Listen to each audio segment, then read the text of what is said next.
Welcome back to Mike and Dylan Hate Drama, where we give advice to the people. This is an advice podcast that gives advice to the people who need it, you and your family. And you can write in at mikeanddylan.com and give us advice to give you. Therapy is expensive, but getting bad advice from a random podcast, well, that's cheap and it's Americana. Burn them bow down, Mike and Dylan Hate Drama, but the bow wow. Our first submission today is from Ryan, and the title says, Son. Wonder how you say that, like son or Son. I am the son. So right now, I think the biggest problem that I have with being a father is I'm dealing with the preteen attitudes. Like my son this morning, he was unzipping his book bag, and they carpool. So either my wife will get their kid and take them to school, or they'll get my kids and take them to school. So this is one of those days where they pick him up. Well, he's unzipping his book bag. He's here. And I'm like, what are you doing, bud? Like, do you need help or anything like that? He just stands up, zips up his book bag, and just walks out the door without talking to me. I'm trying to say, hey. So then I stick my head out the door. I'm like, hey, bud, no electronics today. So that's you got to hit him where it hurts. That's the craziest.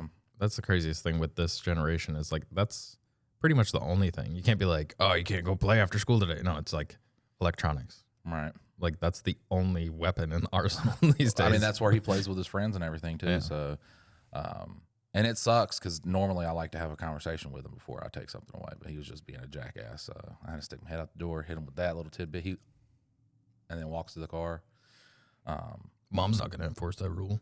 Hell no, she will not. So the message says, it started when I was a kid. My mother and father were older by the time I came around, and both were heavy alcoholics. Nice. That's a good start to a childhood. I think you don't have a good like superhero backstory unless your parents are either dead or alcoholics. Like there's just, if I see a rich guy and he's like, oh yeah, I was born, really my nanny raised me. I'm like, shut the fuck up, okay? Shut the fuck up. Like you had problems, but you ain't have problems. Did your parents die? Yeah. No? I like that person. I was born in a trailer. Dad was an alcoholic. Mom died. He took that anger out on me. I'm like, that's someone I can believe in. I was abused in various different ways. Fucking sorry for making jokes before that line. God bless America. Yeah, should have read it just a little bit. By the time I was coming of age, I started thinking about different ways to effectively get out of there without depending on my parents for anything. And I decided to join the Army. After completing training, I maintained a relationship with them from afar. It was still toxic, but I couldn't be physically touched anymore. Sometime later, I met the woman in my dreams, who I married after 4 years of being together. My parents always talked trash about her, called her horrible things. She was everything I ever dreamed of. She healed me as much as possible from everything that happened to me. That's the problem about shitty people in your life, is that they will hate anything that's good. Wait, you're trying to get better? No. We raised you perfectly, and you should keep that trauma with you and then inflict that upon your children, too. I don't think there's any truer phrase that misery loves company. It just loves company. Later on, I was in a bad service-related accident that ended up getting me dismissed through a med board. Today, I am 100% disabled through the VA. The whole time, my parents would trash talk my service, claiming I intentionally got hurt so I could collect a paycheck and sit at home with my wife. That's a very serious accusation, and it's not true. I love my job. I wanted to do a full 20 years. I want to say thank you for your service. Fuck your parents. Yeah, fuck your parents. Thank you for your service. The last icing on the cake was April. I was on my phone with my dad, and he was calling my wife a slut and a whole bunch of other names. Pause, because you just drive over there, and then you whoop your dad's ass. Well, what if he moved far enough away that he's... Like, I mean, I guess you could do a 10-hour road trip and then whoop your dad's ass. Yeah, that's like you go see sights. Like, imagine the day starts off with, like, you and your wife, you're taking pictures at the Grand Canyon. Maybe you go by the world's biggest ball of hay, and y'all are sitting there. And then it ends violently with you just, like, beating the shit out of your dad in the front lawn. But then you're, like, holding him up by his hair like a trophy buck. Yeah, and and your wife comes in and just, like, smiling at you. Yeah. Get the picture, babe. Here, I'll hold his head closer to make him look bigger. At that point, I was done. I told him, do not contact me until you are ready to apologize to my wife and me, and until you are ready to make a change. It's been a year now. I haven't changed my phone number, and they have not once tried to call. I mean, that's a win. Yeah, that is a victory. I want to be clear. I wasn't even that concerned about what they said and have done to me at that point. It would always go in one ear and out the other. I was livid about how they treated my wife. I did it more to protect her. I felt like if I didn't do something, I was failing at my job as a husband. This past year, I have felt so much better than before. I'm not on edge. I'm not anxious the way I was, and I'm way more happy on a regular basis. And I can actually focus on my family. Good. And it sounds like the problem solved itself. If you got shitty people in your life and all they do is say negative shit about what you're doing or who you're with, as long as, you know what I'm saying, you're not doing anything unhealthy. Like if you got people in your life that are like, hey, bud, you shouldn't hang out with drugs, and also you shouldn't hang out with that girl that injects you with the drugs. As long as it's no situation like that, then just cut out the bad people in your life, and you're going to be infinitely happier. There's a reason why, you know, they haven't called or texted or anything, and you're just like, is this peace? Is this happiness? You're not angry all the time, and good on you. But also, you got to use that military training to break a couple of your dad's fingers. Well, he's disabled. So, I mean, even if you wanted to call your army buddies and you guys just go visit and be like, Dad, I want to bury the hatchet. Let's go ahead and have some beers. You know what would be hilarious, though? He goes and beats up his dad, and the police are like, we're not going to press any charges, so you have a good day, sir. And they drive off. But then the VA guy pulls up, and he's like, well. Disabled. Look who isn't as disabled as he said he was. Oh, my back. Well, you just beat the shit out of that guy, and I didn't see you once reach for your back. Well, yeah, he called my wife a slut and a bunch of shit. Oh, okay. I mean, that's fine. I'm not saying don't beat him up. I'm saying maybe you're not as disabled as you said you were. We had a friend who was a disabled Army vet, but I remember they told me that, and I was like, oh, thank you for your service. And then they were like, yeah, I got hurt in basic training second week in the Marines and was discharged right after that. And I was like, oh, well, I take back what I said. You did not serve. You did not serve. You merely went to train to serve. No, and I think with this, like, it's so funny the way that, like, the shittiest people that act like they're such badasses, like the dad sitting there being willing to call your son's wife a slut and all this other stuff, just folds like a cheap suit immediately. Like, don't call me unless you're going to apologize. Right. Oh, I can't do that. There's no way I could apologize. Apologize. All right, so this next one is from Jordan, and I read through this one. This one feels like my youth, very through and through. Title is, A Night of Drinking at 16 Ended Up Gross. Before you get into the submission, I want to remind everybody about the Labor Llama giveaway that's running through May and June.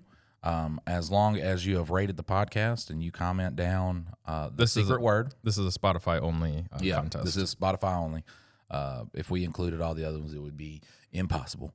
But if you comment the winning phrase, key phrase, Mike's Love Handles, you got a chance to win $100 of Labor Llama gear. And we're being a little loosey-goosey with it because it doesn't actually have to say Mike's Love Handles. There's been a few creative where words are added in between. Yeah. As long as it's got Mike's and Love Handles within a short distance of each other, it gets accepted. We ain't going to disqualify you we ain't going to play semantics here. Like, sorry, terms and conditions. Terms and conditions. There are terms and conditions that once you do receive the Labor Llama and you ever see me in public, I do get to motorboat you, though. So some will see that as a double win. Is that only if they're wearing the Labor Llama while you see them in public? Nah. Oh. I just like to motorboat strangers.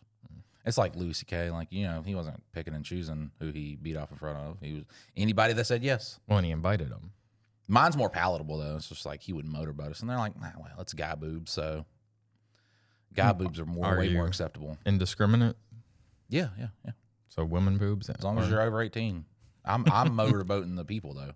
The people? The people, yeah. I can't do it. All right, so this one is from Jordan. It says, A night of drinking at 16 ended up gross. I haven't told many people this story because you'll see. I was 16 at the time, living with my best friend who was 17. She is still to this day my family, though. We acquired a gallon of vodka and invited a few friends over this night. We hung out in my best friend's room across the hall from mine. I remember being told I couldn't take a 10-second chug off of this bottle.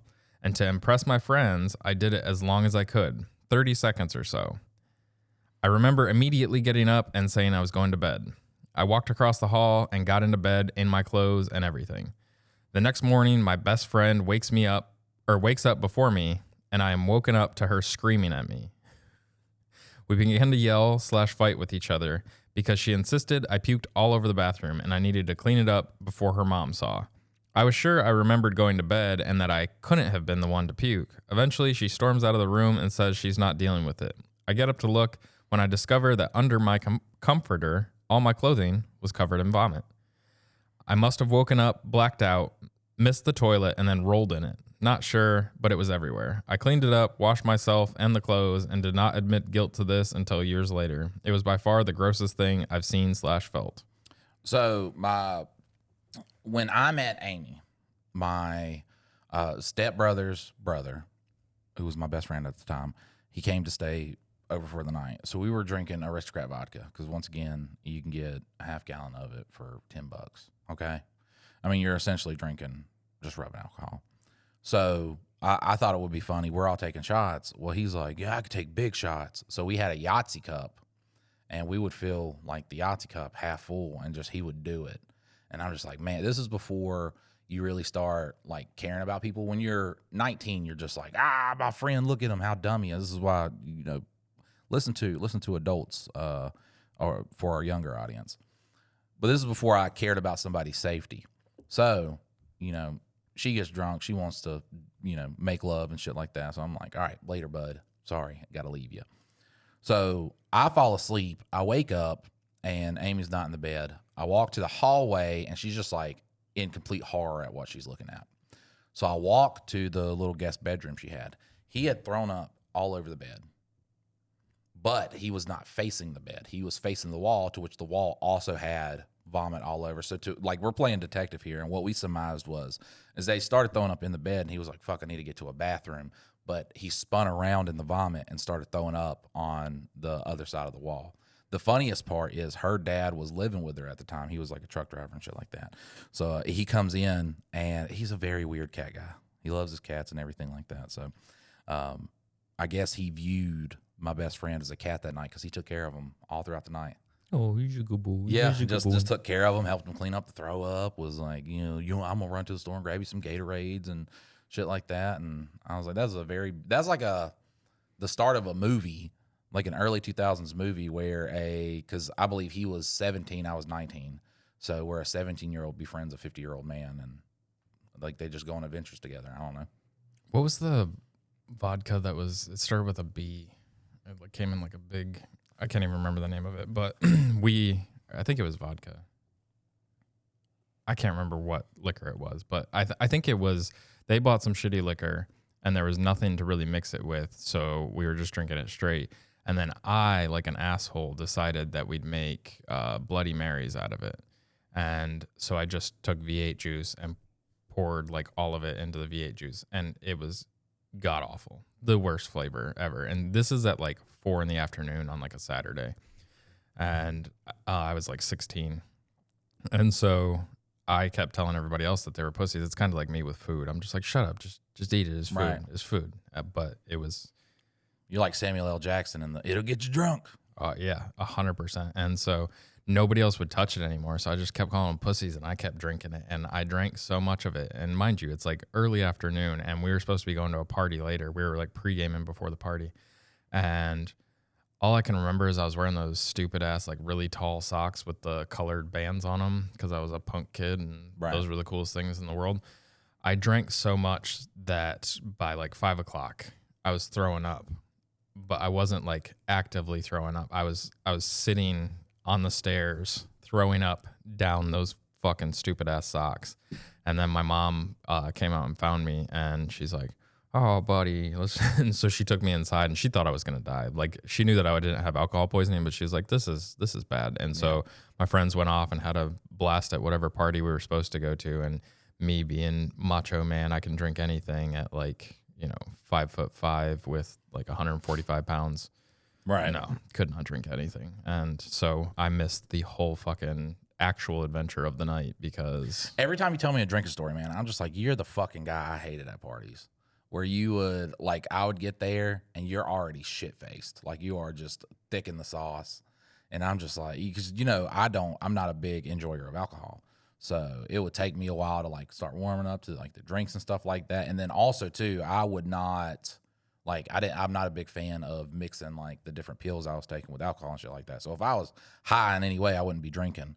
But you're just like the type of guys you come in and you're just like, I love this man. I don't even know who are you, bud? And I'm just like, Mike. And he's like, I don't know. The last Mike I knew, he was a bitch. Are you a bitch, dog? Are you a bitch? Are you fucking going around here being bitch me. people? Every time you tell a story, it's just because you're just like, you guys are pussies. Well, I'm telling you this is like 3 of my best friends. Like, so it's not, It's a I'm safe not place. at a party. Right. It's at my house and we were pre-gaming before. And so, yeah, it's like, I'm being a dick to like 3 of my buddies, not a party full of people. I remember Matt, I've talked about him. He was the one that he was like, I'm horse racing real bad during the bath salt thing. But we go to a party. He's like, I know where a good place is. There's going to be a ton of bitches there. So we go there. There was like 4. Whatever. That's a bunch. Yeah. I guess that is a bunch for a lot of the parties you would have back in the day. But we get there and you know Kevin. Well, I've told you about Kevin. He was going to do some skits with us. Sadly, he took his life 2 years ago. Love the guy, super funny. Had a really rough childhood. You know what I'm saying? But I remember it was really the first interaction that I had with him, and he is super fucking drunk at a party. And we get there, and he's doing the whole shebang like I was talking about. And there was another guy there named Chase. He also passed away. He passed away in a motorcycle accident like fucking 8 years ago. But I remember we get there, and we're like playing beer pong and stuff like that, and everybody's getting along super well. I'm like, this is a pretty laid back spot. But they were both drinking heavily. And then all of a sudden, it's like, man, you know, fucking, because at this point, people were calling me Night Night. And he was like, so you like knock people out randomly? I'm like, no, I've never said I like to knock people out randomly. And I got these 2 guys like jawing at me. The good part is, though, we had like 6 guys in a fucking Ford Explorer. So they were heavily outnumbered. And we were being, you know, we're not drunk at this point. I think if we were drunk at this point, it would have ended bad. But we were just like, guys, y'all are super drunk. Nobody came in here, you know, trying to be dicks or anything like that. So we just left. And then I started going to Trinity, and I befriended them. And I was just like, yeah, first night we met, y'all were fucking assholes. Like, well, he was like, yeah, I was just drinking a lot, and I'm sorry. Happens. Happens. Alcohol is a terrible, especially because at a young age, you're trying to like show everybody up. You're like trying to be like top dog of, and yeah, it always ends up with a bunch of emotions going. I think high. the funniest part of that night though was we had a friend Tyler who we were talking to about the party. He was already at the party, and he's a sweetheart. Still is to this day. I guarantee you, a sweetheart. Just a really big like Casanova ladies man type situation. So he was like talking to this one girl. Well, there was this one old guy that always used to, you know, the old guy that hangs out with the teenagers and shit like that. Everybody was like real scared of this guy because he always talked about how he'd stab people up and shit like that. So he gets mad at the 2 drunk ones, and he's like, he's like, I told y'all I stab people. Now I'm gonna have to stab y'all. So Tyler, and I'm telling you, Tyler's not like a fighter. He ain't ever tried to fight people. Always just like a really warm guy. Had to smack him in the back of the head with an ashtray. One of those big crystal ones. Yeah. One of the big fucking quartz glass looking ashtrays. Had to smack him in the back of the head with one. Yeah. Because they fled to the trailer we were staying at. He did. And he was just like sitting on the front porch too. He was like, I didn't want to do it. I was like, but you had to do it. So, I mean, I don't know if you had to smack him with a fucking quartz ashtray. It was the nearest thing that he could see as a thing to just pop. But it ended the situation. So I was making him feel better about the situation. You still feel stabby there, bud?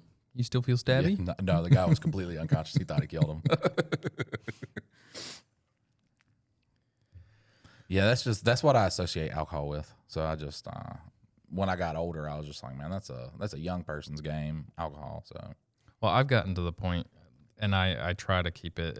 That's the hard part with alcohol though, is like a few drinks in, and you're no longer as in control of like. So if people keep trying to like feed you drinks, like if you're getting free drinks or anything like that, like it's way easier to then get shittier than you expected to. But like if I go to a party, like my wife still likes to go and hang out with some of her friends and they all drink. So I'll like buy like 2 tall boys and drink those. But like that's all I'm going to drink for the night.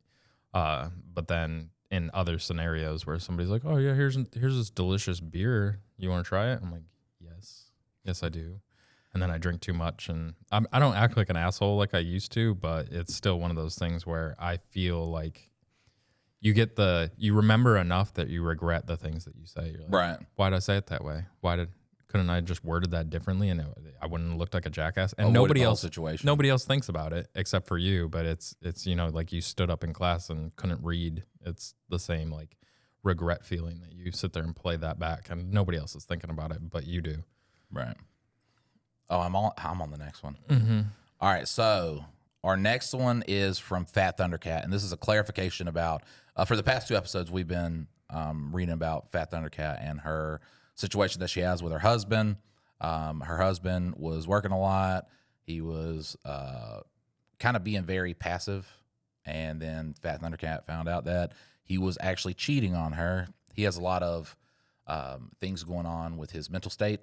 Fat Thundercat wants to work it out. Look, once again, He was emotionally cheating. He was talking to people. He did not physically cheat. so he did not physically cheat. Well, so he was emotionally cheating. Not that it makes it better. It doesn't make it better, but Fat Thundercat wants to move forward with their marriage, work on it. So, once again, we can give advice and shit like that, but if you feel like this is something worth salvaging, do your best. All right, so this is clarification. I did not fully explain the reason I hate going out in public with my children.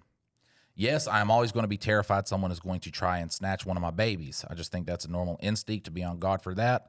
Also, there have been multiple cases of kitty diddlers getting called out here recently, mostly from the school system and behavioral hospitals, both of which obviously work with kids.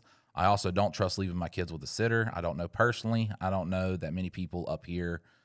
Damn it. That's awesome, If I'm at the park, I am vigilant.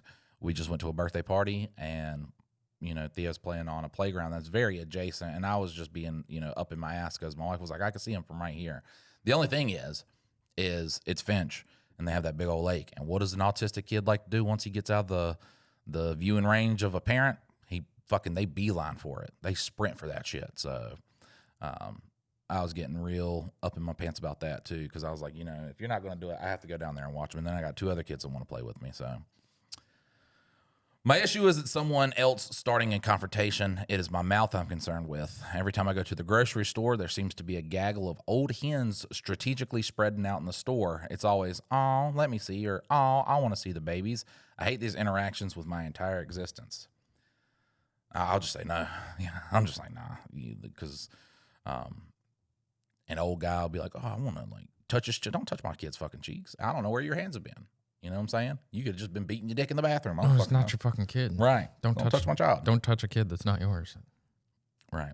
Can I hold him? Absolutely not. I don't know who the fuck you are. This is a fucking newborn baby. Well, and I don't get what the deal is with old guys that they and it's innocent enough on the surface, but then with how many kids get abused, no, I don't want you to have your creepy little oh, that girl's super cute. No, this isn't like back in the day when I could just hold kids and people not suspect me of being a Set 'em pedophile. on my lap. Just times have changed, old man. I'll punch you in the goddamn dick. I don't give a fuck. Because here's the thing, too, is as you guys can see, I have a fucking cold sore on my nose. I don't know if you know this, but for little babies up to a year, that shit's super fucking deadly. Yeah. Which already made it hard enough. Bitch, I don't know what you got. You know what I'm saying? Like when somebody in public wants to touch I don't know what you got. I don't know if you're sick or right. I don't know if anybody in your family's dealing with something right now. I do know that I want to go home with the perfectly healthy baby that I left the house with. So, and at first I'll be, oh, nah, I don't, oh, come on. And it's like, fuck off, dude. What are you fucking? Why are you so What, adamant you get about a it? hard on holding babies? Yeah, I'll get in your shit. Part of the reason I don't say much is because I'm not local. There's a lot of old disappear you and no one looks for you money in my area. Some family farms have been owned and operated since family originally settled here 200 years ago. I don't fear the gangbangers. It's 100% old rich families. Well, they're the bad ones anyways. Now, I usually have one baby strapped to my chest and the other one in their car seat. I am there to get groceries. I am not there so old people can gawk at my children. If they just say something like, "Oh, baby's cute," I'm fine. More often than not, they try to stop and talk to me about the baby's age or how they are doing, and sometimes try to reach towards my babies. I will try my best to block them or move my cart. Them old bitches are pushy. Side note, they usually only stop to look and talk if I'm standing looking for something or looking at my list. I will catch an assault charge because some old biddy touched my kids or thinks I'm joking when I say don't do that. They don't push it if my husband is present. When it's just me, they push boundaries. Oh, single mom. Who works 2 jobs and loves her kids and never stops. I am mostly afraid I will revert to being reactive and causing more of an issue than needed. I've worked hard to make good decisions. I choose to be a pacifist in my day-to-day life. I can very quickly choose to turn into Stone Cold Steve Austin and whoop your ass in a grocery store. Yeah, though. Yeah, I went, hell yeah, brother. That's what I was thinking in my mind, so I said, yeah. I hate people wanting to hold my kids or touch them in any way, especially by strangers. Why do these old people not understand that babies aren't an accessory? They don't have fully built up immune systems yet. I don't know the last time you washed your nasty hands, which, by the way, most people don't clean under their fingernails. Fucking disgusting, and usually they have caked shit under their nails. I mean, literal shit. I worked in healthcare for years, and it's most of the old people. So, to summarize, it's not the extremes I'm concerned about.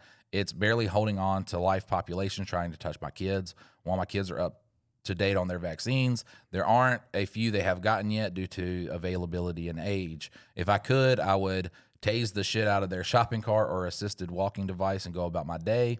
While as fucking hilarious and as satisfying as that would be, or a good old Mike uppercut, I'd definitely go to jail or disposed of in one of many creative ways. Anyways, y'all have a good one.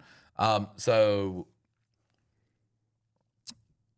I do want to say that in this, you have talked about a lot of your mental struggles, and I do think it's definitely good that you go talk to a therapist and stuff, because just the being vigilant for your kids is always a good thing. It's always a good thing. But, you know, I don't think old money's going to take you out. They're going to have you disposed of and shit like that. That's not something that you should be worrying about. It's just, and it could just be irrational fears that people have. We live close to the North Carolina Zoo, and when my daughter was first born, I was like, what if, because I just watched I Shouldn't Be Alive, where these guys ran into some chimpanzees, and they fucking ripped this dude's jaws off, they ripped his nutsack off and stuffed it in his mouth. I was like, what if a chimpanzee escaped through the zoo? Like, I couldn't take a chimpanzee. Like, that's fucking, I just lay there in bed and just be like, fuck, you know, let me make sure this window's locked because of a chimpanzee. And I was like, that's probably not a healthy way to think. It's not a healthy way to think. You got to think, guys, there is over 8 billion people in this world right now. 150,000 die a day. So you got like a 0.0001% chance on any day of dying. Think right now how often somebody you know dies. All right? And then think, that's all the people you know, and you are one singular person. So that's a really good, you know, thought process to think about anytime you have anything going on.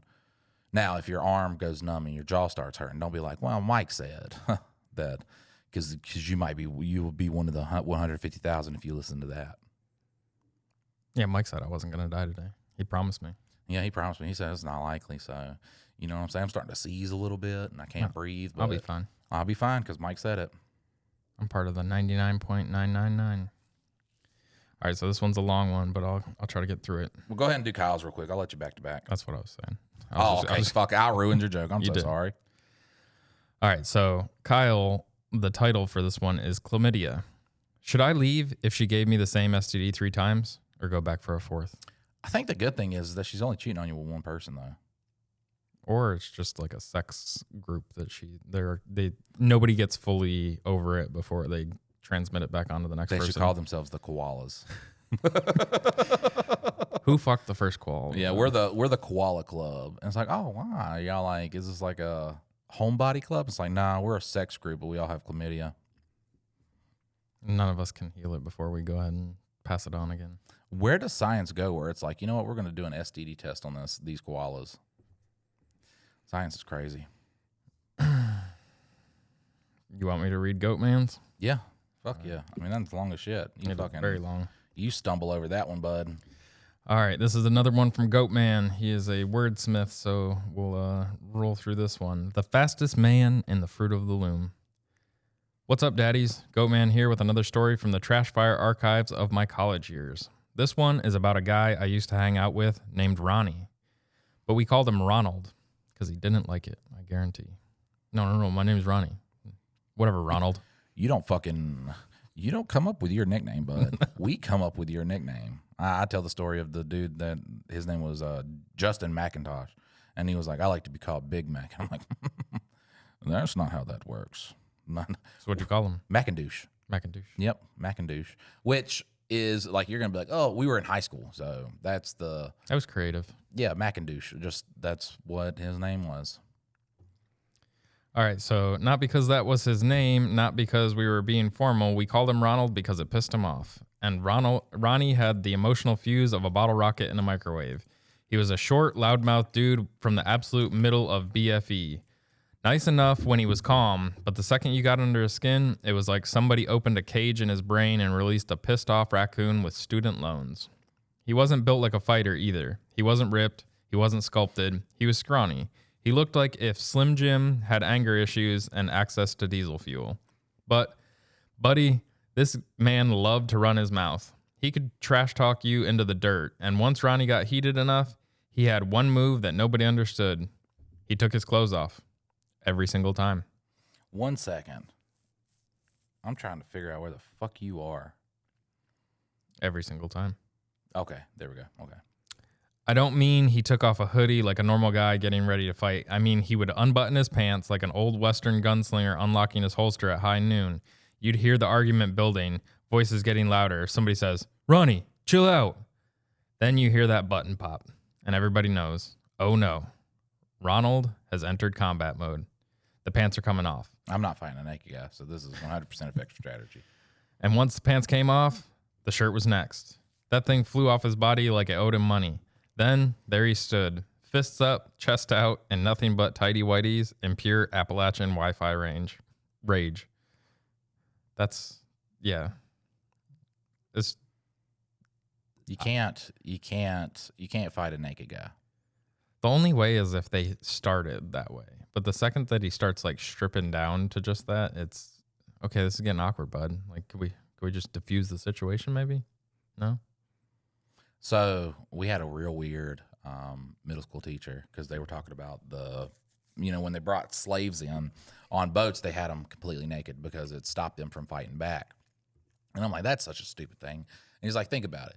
You're on a ship, you know what I'm saying? Maybe you got unchained. You go to the top where there's a bunch of people. They have guns too. But you go up top, you're completely nude, and then that fucking cold ocean air starts hitting your body. You're out there, everybody sees you naked and stuff like that. And the way he was describing he's got a little dick. Yeah, I was just like covering up my dick and stuff. I was like, oh, I gotta get out of here. Except for technically in that time, the slave ship guys were white, and then the other guy's black. I imagine. Yeah, they weren't saying that. Yeah. Still bigger than what they got. Right. They were just like, I feel bad. That's bigger than me on a warm day. All right, so not boxers, not compression shorts, Tighty Whiteys. This man was squaring up and in the official uniform of getting caught stealing cookies after bedtime, and nobody ever knew what to do. Some people laughed, some people stared, some people looked spiritually injured. You could watch their brain trying to process it like, am I about to fight this man or call somebody's grandma? And Ronnie had an explanation. We finally asked him, why in the hell do you take your clothes off before you fight? And without hesitation, he said, it makes me faster. And if that's his reason too, that's a scare. If he's like, I'm naked, not to dissuade you from fighting me, but for aerodynamics, I'm just like, nah. It's like a kid with a new pair of shoes. Best case scenario, you beat up a guy and you get hit with a dick a bunch. Okay. Worst case scenario, you get beat up by a naked dude. Well, not naked, just Tighty Whiteys, just saggy little Tighty Whiteys. I think right now the funniest thing that I have going on in my life is there was a kid I went to elementary school, middle school with him, all right? And he was like a big bully, and I hated him. And then when I was in high school, there was a kid, he was just always a douche to me, okay? I wouldn't really say he was a bully because he would never fight me because I was a big kid, so he never put hands on me, but still he would just like talk shit. And it was last week, it was around like the beginning of the week. The first one from elementary school was caught on meth naked in somebody's yard and got arrested. And then the second one was caught on meth, naked driving down the road. And I was like, my guardian angel's just like, don't you, Mike, you don't fucking do anything. Okay, I got this. When they grow up, they're going to smoke meth. They're going to get naked and they're going to be caught. Like the first time you're just like, that's fucking crazy. Like that. Fuck you, Mickey. The second time you're like, what is going on? Like what that is a crazy fucking turn of events. Wonder if meth has like different features to it. You know, some people are like, well, whenever I drink brown liquor, I get all fighty. Yeah, whenever I smoke a little meth, these clothes gotta come off. Like, is it hot in here? Is it just me? Is it just me? It's like 1,000 degrees. All right, so like jeans were his final boss holding him back. Like once the Wranglers hit the floor, he unlocked +10 agility and squirrel vision. Like Fruit of the Loom had secretly sponsored his fight camp. And the worst part, he wasn't even good. He won maybe 1 out of every 3 fights. I personally saw around 8, and there were definitely more. Ronnie's fight record looked like a McDonald's ice cream machine, occasionally working, usually disappointing, and somehow always involved a public incident. I saw him fight at the dorms. I saw him fight at the gas station. I saw him fight at a Walmart. I even saw him square up to a professor in our auto body repair shop.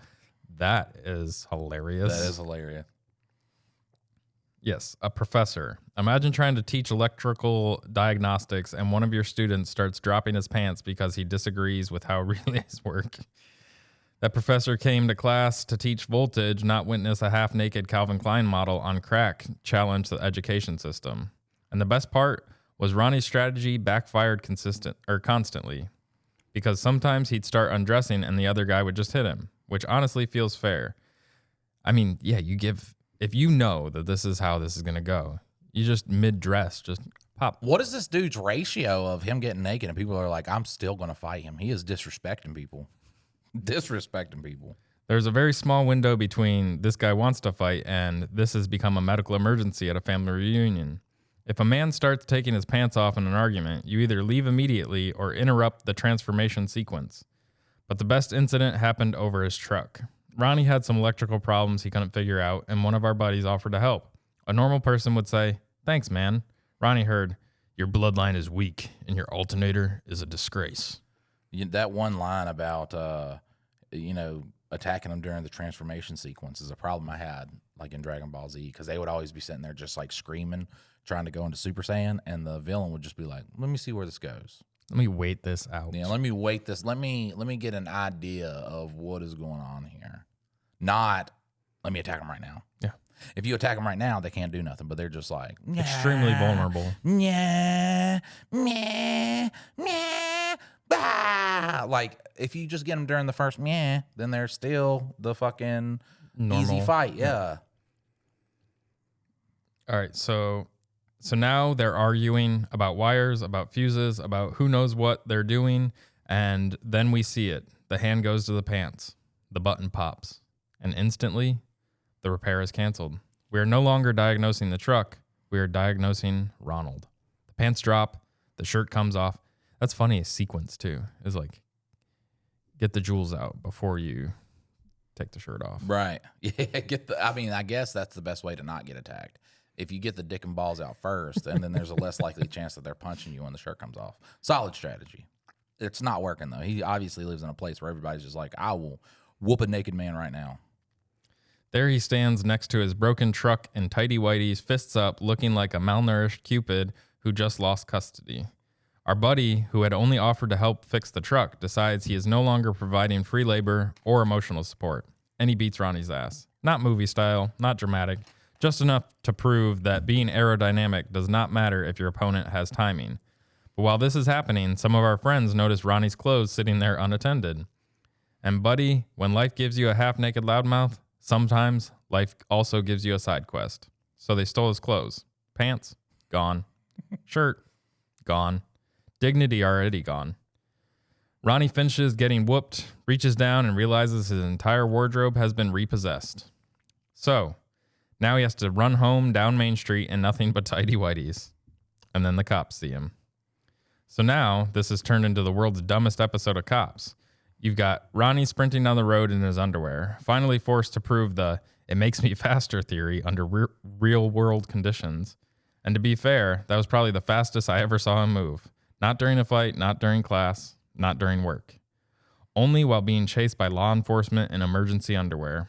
After that, Ronald became a local legend. People would mess with him just to see if they could trigger the transformation. That's too good. Let's see if we could piss Ronald off tonight. Right. Hey, man, if you piss this guy off enough, he'll pull his dick out. Like, I'm telling you. And you're like, nuh-uh. He's like, yeah, say something to him. Call him a bitch. Hey, Ronnie, you're a bitch. There you go. Here comes his dick. Oh, it's out. They didn't even want to fight. They just wanted to see if they could make the pants drop like pulling the lever on a haunted vending machine. Some guys would be ready to fight. Then Ronnie would start stripping and they'd laugh too hard to continue. I think now that I'm thinking about it, after I said that last line, it really feels like maybe they're picking on a mentally handicapped person. That's what it feels like. I didn't even think about that scenario. It's just like, because, I mean, Ronnie, the R word, come on. I mean, it fits. It's there. Did he not give the nickname, the full nickname? Right. Did you not just like, are we supposed to? I feel like Goatman is leaving out that tidbit of, he's not there. Well, his IQ is a 57. Yeah, he's not in the room with us. You know what I'm saying? He's here, but he ain't in the room with us. All right. Some people would fight him, and then Ronnie would start stripping, and they'd laugh too hard to continue. Because how do you stay mad when the man across from you is standing there in tighty whities, breathing like a pug, looking like he escaped from a church lock-in? And after every fight, win or lose, Ronnie would just put his clothes back on like nothing weird happened. No shame, no explanation. Just button his pants like, anyway, where were we? Like every argument naturally comes with an underwear halftime show. To this day, I don't know where Ronald is. I hope he's happy. I hope he's grown. I hope he's found peace. And most of all, I hope someone introduced that man to athletic shorts because tighty whities were not the performance upgrade he thought they were. Anywho, that's my story. I got another one I'll send in about a stripper and a bean burrito if you all want a good laugh. Yes, send it our way, Goat Man. Yeah, you make the podcast worth doing, bud. Hope y'all are having a good day, and if I'm ever in your neck of the woods, I'll definitely say hi. I'd love to read a story on the pod. Have a great day. Much love. Well, the Goat Man. You're definitely invited. You are definitely invited. My aunt, she is mentally handicapped the word? I don't know the word. I have a fucking, an autistic son. I don't know any of these words, but she's mentally handicapped. And I remember we would do all sorts of things and go bowling and shit like that when I was a kid. And she would get into an argument with somebody, and a lot of people would just be like, you retard. And I'm like, why? Why would you say that to my aunt? Also, why is everybody saying that? Why? Like, it just feels like that. Ooh, that's the best you got. Is that because everybody else says that? You know what I'm saying? That's the first thing everybody else thinks of. And then as I started getting older and learning about it in school, and like you see like the special class and stuff like that, I'm just like, oh, that's why they're going for that. So It's like calling a fat person fat. we were walking back from Walmart one day, and she was talking shit about my mom. And when you're a kid, it doesn't matter how bad your parents are, you still love them. So I'm sitting there defending my mom, and I think I called her the R word or whatever, but she just like takes off running through some woods and stuff like that, and I was just like, see, fucking, I was like 12 at the time, so you can't be like, should we cancel this guy?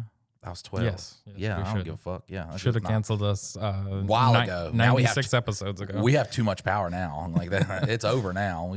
There's 15 people listening to that. Yeah, that's it. Once you got 15, you have the world. But yeah, that's when it took me like growing up to see it. At first, I was like, she just enjoys toys as much as we do. Like, it's not that's the kind of adult I want to be. You know what I'm saying? All these people are like, my stepdad be like, grow up, don't play with toys. And I'm like, my aunt loves to play with toys. She just bought a whole fucking like roller coaster set. We put that together. It was so fun. She was a really fun aunt to be around when I was young. And then I grew up, and she's into drama a lot, and I can't stand drama. And she just makes it up. Yeah. Just makes up the weirdest situations ever. Misery loves company. Yeah, and I'm just like, I can't talk to you anymore. My mom and grandma are going on a cruise with them after all the funny. That's the same aunt. Yeah. And I just think it's hilarious because my mom didn't want to go on this cruise, and she just had surgery because she has colon cancer, and they removed a bunch of her colon and shit. And she was like, I don't want to go on this cruise because I'm going to be out on a boat in the middle of nowhere. And literally the past month, all it's been is, if you go on a cruise, you will die. Hantavirus. You will die on this cruise. Hantavirus, child pornography, just norovirus. Just cruise ships are trapped. Oh, yeah. So everybody's Hanta's saying, the only one that you told me about. I didn't realize. yeah, there was other a shit. Disney cruise ship where they arrested a bunch of people for child pornography. The hantavirus, that's the headline. So was it a bunch of know-nothing people, not a single person that was on that list? Not a single person on that list think it was been just arrested employees. at all? I think it was just employees. But if you got that many employees that you arrest, and some higher ups had to know about something. You know what I'm saying? Some higher, but we're not going to talk about that because I'm not trying to get taken out. You know what I'm saying? Just whole toodle, just fucking taken out by fucking Donald Duck and shit. So there was a time where Can't do a Donald Duck. we were at, I think it was a graduation party. Ooh, is this a child pornography story? No. Oh, okay. We were all 18.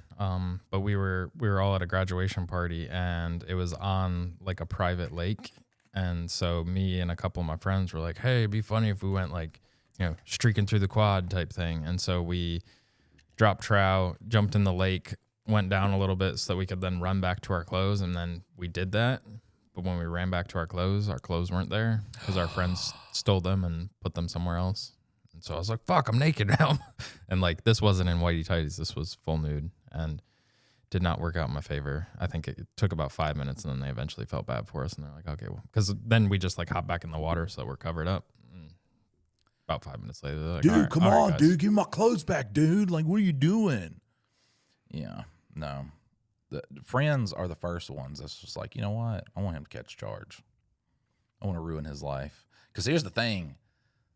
These days, man, you strip down and you go running through something and a kid sees you, you on a list forever. You have to alert neighbors to when you move in a neighborhood. Yeah, no, this was a private house on a lake, so there was no kids around. Dylan was able to meet Pablo at a bank that we went to, the pedophile Pablo. And what's funny is he was hanging out with a guy who I knew also. From a different job. From a different job. And he came up and talked to me, and I didn't know they were together. And then they got in the car together, and I was like, should I tell him? But we were already driving away. And then I was like, I'm going to send him a message. I still got to send him that message. Because for a moment, I was like, well, maybe that'll start some trouble. But he's a pedophile, so I don't care. So I still got to send that message. But first, I got to think of that guy's name. That's the worst part is I'll see so many people that I know, and they'll be like, oh, Mike, what's up, man? I'm like, hey, bud. Not easy to remember name from a month of working with you. Probably like John or something like that. I think I worked there for like 2 months too, and I worked directly with him. Oh. And we told many a stories and had many a laughs. You should remember his name. Yeah, I do not. And listen, guys, I abused a fuck ton of tramadol in my youth too, so my brain does not work like everybody else's brain does. It'll remember some things, but then some things. Oh, you remember a lot of shit. Some things will just. Like we watched those movies for the next podcast. Couldn't tell you jack shit about either of them because they were just such terrible movies. Yeah, that was. They are. We watched one, and it was like an Elvis movie. Pause. Okay, so we watched War of the Worlds because we wanted if we're going to compare terrible movies to anything, we want to compare it to the worst big budget movie because he's like, oh, it's only $10 million. It's still a pretty big budget. But we wanted to compare it to something. Now, I had fun watching War of the Worlds because it's so bad it's good. Okay. Well, then That's a stretch, but yeah. Then we watched this Christian movie where everybody wants to cancel Christmas, and they have this black congressman who's just like, if we're going to celebrate religions, we need to celebrate all religions equally. And the other guy's like, fuck that. Jesus, and Jesus rules. You think we want Muslims in this town praying on carpets? No, we don't. Terrorists. Well, you're starting to do what they were doing with that movie, but yeah. So, and what's so funny is until the end where he's like, you're not going to arrest all these people? That black congressman was on point about everything because he was just like, the Constitution, we have to respect the Constitution. There's a separation of church and state. And the other guy's like, fuck the separation of church and state. Jesus, Christmas trees. Yeah, pretty A soon we're gonna, 70-foot Christmas tree. yeah, pretty soon we're going to be arrested for saying Merry Christmas. And it's like, shut the fuck up, But that movie was also so bad it's good. It was funny to me. So then we watch an Elvis one, and the Elvis one is just bad. It is just a boring movie. It's just boring. Like, I mean, it's not bad as in bad. It was just, there was nothing there. It was just so boring. It got good at the end if they would have taken any of those story arcs and made that the bulk of the movie. Because they tried to like Quentin Tarantino it and keep moving from like future to past to future to past. And like, but it told all the most boring parts of it. And then at the end, it's like, there was Here's good a fun parts. concept for a movie where Elvis is a bounty hunter, but it's only the last 2 minutes. What sucks though is that if we're talking about a podcast, that Jesus episode, I'm sorry, is fucking hilarious. It is. I just don't want to be like overtly political. Like, and it's not that I want to avoid it. It's just like I want to give people something that they can possibly watch and have some value. But that thing was 100% just like a propaganda piece of like how persecuted Those are the Christians funniest are. ones, man. Like the funniest ones are like people poking fun at like Seventh Heaven and shit like that. Yeah, if it was poking fun, but like, no, they are poking fun at Seventh Heaven. And I think there's a difference between poking fun at the movie and then poking fun at like Christians and Republicans and stuff like that. We could definitely poke fun at the movie in a fucking tasteful way that everybody can find funny. I'm sorry. If you're a Christian and you're like, the world is against me. No, they're not. You are in the fucking second biggest religion, I want to say. Maybe Muslims are more. I don't know. But maybe Christianity is more. I'm going to look up let me ask our populations. podcast. But yeah, no, the thing with that one though is it was just so they tried to make themselves victims. Like the guy tried to claim that he couldn't have a nativity scene in his front Christianity yard. is the biggest. 28% of the world population is Christians. Nobody is against you, dog. Like imagine having the biggest army, America, and then being like, this little guy over here, that's the threat. Well, and I mean, not to say that they aren't picked on in certain ways and places, and like the big thing with the movie is they tried to. I was really proud of how they made the black lawyer guy. I don't think he was a congressman. I think he was like some political. I thought he was a lawyer senator or something. I don't think he was a senator. I could have swore he was a senator. But he was supposed to be like. I'm proud of them for actually making his arguments rational because I was afraid that they're going to be like, yeah, fucking Christians are terrible, blah, blah. We want a Muslim state. That's what we want. But no, they did really good at leaving him that. But then at the end, like, aren't you going to arrest all these people? I was like, wait, you ruined his character because he's not. The sister reveal was also fucking peak. Yeah. Dude, that was peak. They just give you the little bit. Like that's this movie is called The Last Ounce of Courage. Yeah, some writer on there was fucking in his bag. He was like, "All right, look, they're going to ban Christmas trees." But in there he snuck in this just like really good fucking reveal. I bet that guy. Spoiler like, alert! Man, I gotta fucking write all these goddamn scripts. It's the only way I can make money right now. It's hard being a writer in this economy. But then he found out that he could write like red-pilled fucking propaganda pieces. And he put that in there, but he was like, you know what? I'm going to put in a little bit of razzle dazzle. The best part, though, was the war hero grandpa guy. Because, like, while they're sitting there talking about it, he's super upset because they've been, like, blasting him in the newspaper. And then all of a sudden, he's, like, crying by his truck and tells grandma the actual war story about how he has a Medal of Honor for this, by the way. So he's in Vietnam, and he's he has a Purple Heart. You can only get a Medal of Honor if you died. He captured back some prisoners of war, and then his commander told him not to do anything, to like just sit still. Stop pushing so hard, bro. Yeah. Like we need to be strategic about this. We gotta be very analytical of the situation and keep going. No, you got it. I got it. Yeah. You were just skimming over that part. Because I just want to. No, I want to really write home. I started that his superior was like, we need to handle this in a smart way. Yeah, and then in that moment, he's like, "No, I got to get these guys to safety," and so he goes, and then he himself, not somebody in his team, he himself hits a tripwire and then starts all these explosions. Then the enemy comes and like kills everybody, every single person. Except for him, I believe, is the way that the story went. Yeah, every single person, all the prisoners of war, everybody in his fucking command. But like he was a war hero. And it was just, that was a funny part to include in that he's like just such a fuck up in the military. It's fucking Homer Simpson out there, yeah.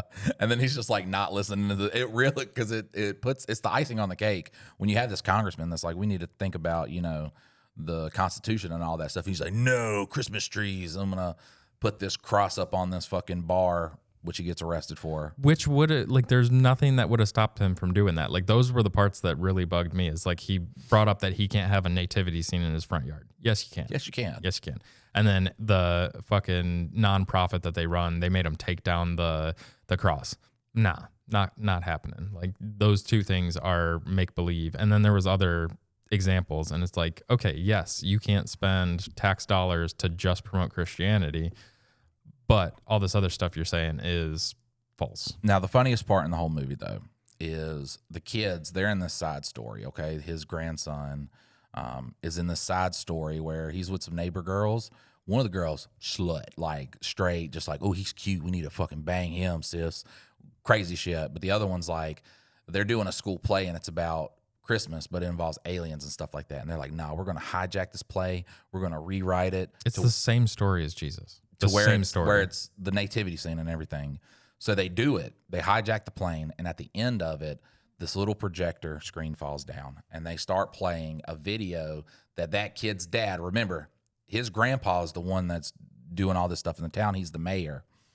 He's the one trying to bring back Christmas. His son died in the army, and his grandkid is in this play. I just want to explain it like that so you know. So they play this video, and it's his dad, and he's like, hey, son, I hear you. I hope you look just like your mama. I'm over here fighting this war. I mean, these guys don't even believe in Christmas. No, they can't celebrate Christmas. They can't celebrate Christmas, which is stupid. It's in the Middle East. This is what the whole movie's about. Yeah, they can't celebrate Christmas. And it's like, well, you know, it's a very Muslim country. So, yeah, they wouldn't celebrate the birth of Jesus. They would celebrate Muhammad, but whatever. And then he brings up the whole, they can't celebrate Christmas because you got to remind the people that this is what this whole movie's about. And they won't get the gist of this video unless that dad says that. But then, and this is something I was not expecting, in that video, a bomb goes off and it kills that squad and the father. And it's just the video there that lands right beside his dad, who is now dead. And everybody in this crowd is just like, they start clapping like, yeah, we got to bring back Christmas because of this fucking. Meanwhile, there's this weird love interest of the kid's mom, which is the dead soldier's wife, and then his best friend, and they're starting to like rekindle love. And that never ended up being anything. Like by the end of it, like they were interested in each other, but nothing of that story ended up happening. But I just kept joking. It was like, you know, Mystery Science 3 or 3000. Me and Mike were sitting there throwing, and I was like, she's giving him a handy right now, watching her her widowed husband, her as a widower, watching her husband die, and she's like sitting there in that theater just giving him a handy. Yeah. Maybe that's what we should do. I know we're going to do the lives for the Patreon. Maybe that's what we do when we go live, is we could just like set up a little thing, go live, and then watch a fucking terrible movie. Yeah, I was hoping we were going to have like just, I don't know. I guess my hope was that we were going to find like hidden gems, but I don't think that search is going to happen. Yeah, no, definitely no. I like to go in knowing that something's going to be a fucking train wreck. I mean, if there's something that I can find, like, oh, it wasn't as bad as I thought it was. It's just like when you when you think about doing a podcast episode with that movie and how funny this interaction was versus the boring ass Elvis movie that we can't remember any fucking thing about. Like, what podcast gets watched? The one with the Elvis movie or the one with Last Ounce of Courage, where that man saves Christmas? There's some deity that plays the Christmas play over a radio that is never explained. You do not know who this deity is. Yeah, we thought it was like one of his old war buddies or something, like a ghost or... Like, yeah, but, you know, I think if it was one of his old war buddies, he would have threw up a little tidbit of, we should have waited, but here's the Christmas play on the radio. Because he pulls out a radio and he plays the Christmas play that was not broadcasted on a radio, and that guy was not real. I heard it on the radio, that guy. Where's the guy? And he never aged from the funeral of his son to that. So it was 100%. I think it was Jesus is what they were trying to do, or God. Biker Jesus? Yeah. Oh, man, the midget biker. That was the best part. I forgot about that part. When when it first starts and like home dude's son died over there in the war, and then these bikers come in because the grandfather's a pharmacist, and so he patches up the biker gang that's a Christian biker gang. And when they walk in with the little person, they just set him on the countertops and he's at eye level of everybody. I was like, that seems disrespectful, unless he's like the leader. It's like I think he was the leader though. I think that's what they were. So like in Zootopia, where it's I can't remember the guy's name, but it's the big boss, but he's really just like a little mole guy. I've never seen Zootopia. Oh man, that's a good one. But they talk about like this big like boss. He's like the godfather, and it's like a mole, and his like henchmen are polar bears. And Does he talk like a mob guy? Yeah, because that's fucking hilarious. You come to me with this problem. That's fucking hilarious. on my day of my daughter's wedding. Yeah, they do the whole thing. All right, well, listen, guys, this has been an excellent episode of Mike and Dylan Hate Drama. If you want more of this, you can go to patreon.com/Mike and Dylan and get bonus episodes. It really helps out. Really helps out us getting you the podcast that you enjoy so much. Guys, we love you so much, and we will see you next time. Later.